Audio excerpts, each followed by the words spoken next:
बंगले में ही कहीं होगी, चलो देखते हैं। राज और रेवती मिलकर साक्षी को ढूंढने लगते हैं। काफी देर तक ढूंढने के बाद एक अंधेरे कमरे में उन्हें साक्षी बैठी हुई नजर आती है।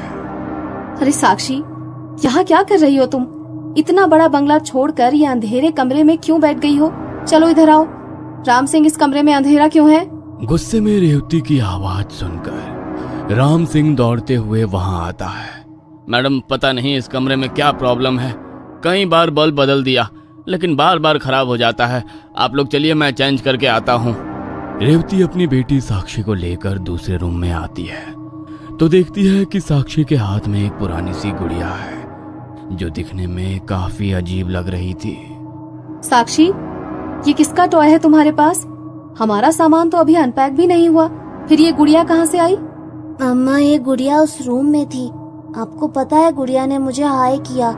हम दोनों बेस्ट फ्रेंड बन गए हैं। आप पूछ रही थी ना मैं उस रूम में बैठकर क्या कर रही थी? मैं अपनी नई फ्रेंड के साथ खेल रही थी। हम दोनों ने ढेर सारी बातें की और हमें बहुत मजा भी आया। मैंने डॉल को प्रॉमिस किया है, अब हम दोनों हमेशा साथ साथ रहेंगे। राम सिंह, बोला था ना तुमसे कि घर में जो भी सामान हो सब उठाकर बाहर फेंकवा देना। हमें कोई पुराना सामान घर में नहीं दिखना चाहिए। फिर ये डॉल कैसे रह गई? पता नहीं साहब, मैंने तो पूरा बंगला चमका दिया था, एक भी चीज नहीं बची थी। कैसे आई, कहां से आई, नहीं कह सकता। सब के सब कामचोर हो गए हो। डॉल क्या खुद से चलकर आई होगी यहाँ? कोई काम सही से नहीं होता। लाओ साक्षी, इधर दो वो डॉल। आपके लिए पापा बाजार से नया और बहुत अच्छा डॉल लाकर देंगे। लाओ। देखो तो, ये डॉल कितनी गंदी है और इसके चेहरे पर ये गंदा सा क्या लगा है, खून जैसा। छी! मम्मा, ये मेरी डॉल है और इसका नाम एमिली है। आप मेरी डॉल के बारे में ऐसी बातें कैसे कर सकते हैं? मैं आपसे बात ही नहीं करूंगी। इतना कहकर साक्षी डॉल लेकर अपने रूम में चली जाती है। देख रही हो रेवती, ये कैसे बात कर रही है? मैंने इसे बोला कि डॉल को उठाकर घर से बाहर फेंको और ये उसे लेकर अपने कमरे में चली गई। अरे जाने दो ना, बच्ची है। जब रात को सो जाएगी तब हटा देना। सोने के बाद बच्चे सब भूल जाते हैं। उसे कौन सा याद रहने वाला है कि यहाँ बंगले में उसे क्या मिला था। साक्षी वाकई मम्मी पापा से नाराज थी। डिनर करने के लिए भी वो अपने कमरे से बाहर नहीं आई थी। साक्षी बेटा, ऐसे कोई मम्मी पापा से नाराज होते हैं? आपने आज खाना भी नहीं खाया। अच्छा आओ, दादी अपनी गोदी में बिठाकर प्यार से खिलाएगी। नहीं दादी, मुझे खाना नहीं खाना। आपने देखा ना मम्मी पापा ने कैसे इंसल्ट की मेरे फ्रेंड की। ये तो गलत बात है ना। मम्मी पापा को सॉरी बोलना पड़ेगा। जिद नहीं करते ना बेटा, मम्मी पापा बड़े हैं, उनके बारे में ऐसी बातें नहीं करते। चलो जल्दी से खाने के लिए डाइनिंग टेबल पर आओ। दादी आप भी जाओ, मुझे आपसे भी बात नहीं करनी। आप सब लोग एक जैसे हो। अरे बेटा, ये कैसे बात कर रही हो तुम? देखा माँ आपने, जब से इस लड़की ने उस डॉल को लिया है कुछ अजीब बिहेव नहीं कर रही है। ये इतनी बदतमीजी से तो कभी बात नहीं करती। इसे हुआ क्या है? उस डॉल के लिए ऐसे पागल हो रही है जैसे आज से पहले इसने कोई खिलौना देखा ही नहीं है। अब उसकी डॉल से हम माफी मांगेंगे। रेवती, खत्म करो इस बात को और देखो, कोई जरूरत नहीं है ज्यादा साक्षी के पीछे पीछे जाने की। ज्यादा लाड प्यार से भी बच्चे बिगड़ते हैं, इस बात का ख्याल रखना। राज ने साक्षी को मनाने के लिए घर में सभी को सख्त मना कर दिया था, लेकिन साक्षी का व्यवहार हर गुजरते पल के साथ बहुत तेजी से बदल रहा था। क्या साक्षी के साथ किसी अनहोनी की शुरुआत हो गई है? आखिर किसकी है ये डॉल और साक्षी के पास कैसे आई? क्या साक्षी वाकई अपने माँ पापा से नाराज है या कोई और शक्ति है जो उससे ये सब करवा रही है? जानने के लिए देखना ना भूले कहानी का अगला भाग। पिछले भाग में आपने देखा कि साक्षी अपने परिवार के साथ एक नए घर में शिफ्ट हुई है जहां उसे एक अजीब गुड़िया मिलती है। साक्षी उसे अपना दोस्त बना लेती है, लेकिन अब उसकी मां नहीं चाहती कि साक्षी एक पुरानी और अजीब दिखने वाली गुड़िया के साथ खेले, इसलिए वो उसे फेंकने को कहती है, जिससे साक्षी नाराज हो जाती है और सबसे बात करना बंद कर देती है। अब आगे साक्षी ने पिछले 2 दिनों से पापा मम्मी से बात नहीं की थी। दादी सुनीता ने कई बार उसे बहलाने की कोशिश की, लेकिन हर बार वो कमरे में जाकर अपना रूम लॉक कर देती। बार बार खाने के लिए बुलाने पर भी वो कमरे से बाहर नहीं आ रही थी। राम सिंह खाना खिलाकर आया है अभी साक्षी को, लेकिन पता नहीं क्या हो गया है लड़की को। हम सबसे तो बात ही नहीं कर रही है, ना हमारे कहने से खाना खा रही है। नौकरों के हाथ से खाना मंजूर है, लेकिन हम लोगों से नहीं। कुछ सुनाई दे रहा है माँ जी?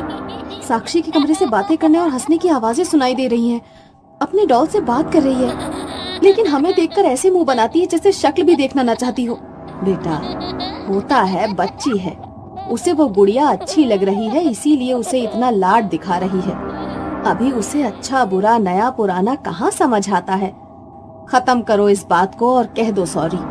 इकलौती बेटी की हालत देखकर और सुनीता के कहने पर रेवती और राज साक्षी को सॉरी बोल देते हैं। सॉरी सुनकर साक्षी अपने पिता से जाकर लिपट जाती है। अच्छा, आइसक्रीम खाने चलें? फिर तुम्हें नए टॉयज भी दिला देंगे, तो तुम्हें इस पुरानी डॉल से नहीं खेलना पड़ेगा। नहीं चाहिए आपकी आइसक्रीम और ना ही नई डॉल, मैं ऐसे ही ठीक हूँ। साक्षी अपने डॉल को कसकर सीने से लगा लेती है और फिर से जाकर बेड पर उससे खेलने लगती है। उसी रात रेवती, जाओ और जाकर साक्षी की वो डॉल उठाकर स्टोर रूम में रख दो। मैं नई डॉल लाया हूँ, वो उसके रूम में रख देना।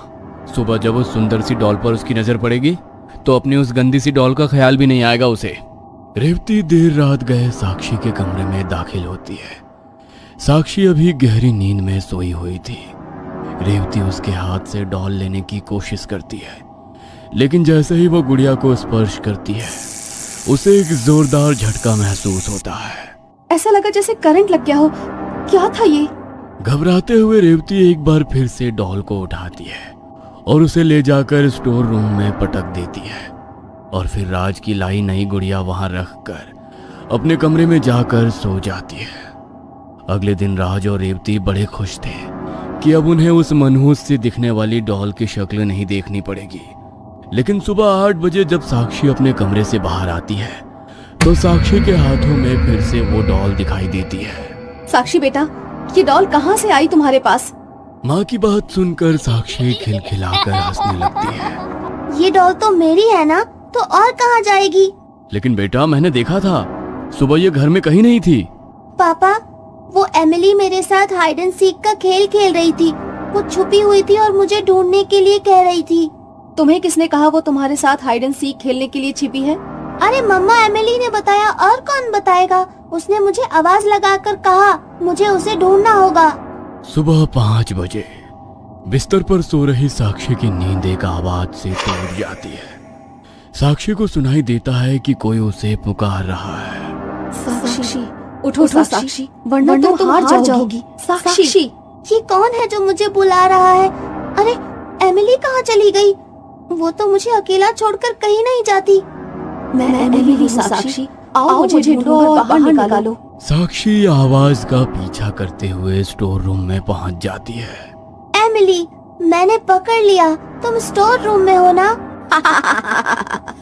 ठीक पहचाना, आओ मुझे बाहर निकालो। साक्षी दरवाजा खोलकर स्टोर रूम में जाती है और एक बॉक्स के अंदर रखी हुई डॉल एमिली को बाहर निकाल लेती है। आपको पता है, जब मैंने एमिली को आइस स्पाइस कहा तो एमिली जोर से हंसने लगी और उसके बाद मैं उसे अपने रूम में ले आई। इतना कहकर साक्षी हंसते हुए वापस अपने कमरे में जाकर खेलने लगती है। साक्षी की बातें सुनकर रेवती और राज का सर चकरा गया था। ये क्या बातें कर रही है? अरे वो सोई नहीं होगी, बस तुम्हें देखकर सोने का नाटक कर रही होगी। उसने तुम्हें गुड़िया छुपाते देखा होगा, तभी वो डॉल वहां से ले आई। और क्या?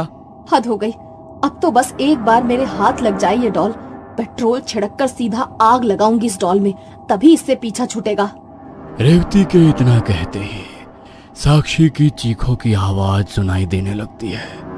सभी लोग दौड़कर साक्षी के कमरे में पहुंचते हैं तो सामने का नजारा देखकर उनकी सांसें थम सी जाती हैं। साक्षी आग आग चिल्ला रही थी और उसके फ्रॉक के फिल से आग की लपटें उठ रही थी।